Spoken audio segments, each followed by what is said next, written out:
The State Division II boys cross country race started like any other. Athletes pushing their bodies through tough conditions in hopes of helping their team bring home a state title.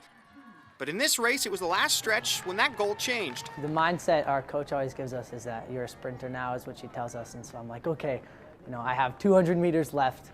Everything I have, this is it. And in my mind, I didn't even consider the possibility that I would pass. I wouldn't be able to finish. Colton Mariner's body started to give out on him just a few meters away from the finish line. It definitely hurt more than I have ever in a race, so it's definitely could tell like, okay, this is terrible, and I was stumbling definitely and couldn't really see straight, but I didn't really expect to pass out. And that's when his teammate Guillermo Daggett jumped into action. I looked back and saw him fall. I'm like, if I cross this finish line, I can't go back and help my teammate.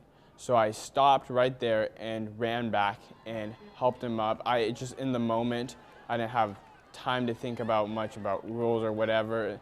I just helped him up, well, more dragged him across the finish line. The moment in Mariner's mind took a lot longer. In my mind, when it was happening, everything was going super slowly. And once he crossed the finish line, the battle wasn't over. They said I was unresponsive for about 2 minutes on the ground. I don't really remember a whole lot. I remember they kind of sat me down and they tried to take my heartbeat, and it stayed up about 180 for 30 minutes, they said, which I guess was not good. Mariner is now okay, and Grace Christian would go on to win the state title by 2 points, but more importantly, a lesson was learned. Guillermo modeled what a captain and an older teammate should act like, and so in that sense, this definitely showed me what I can be and should be when I'm an upperclassman.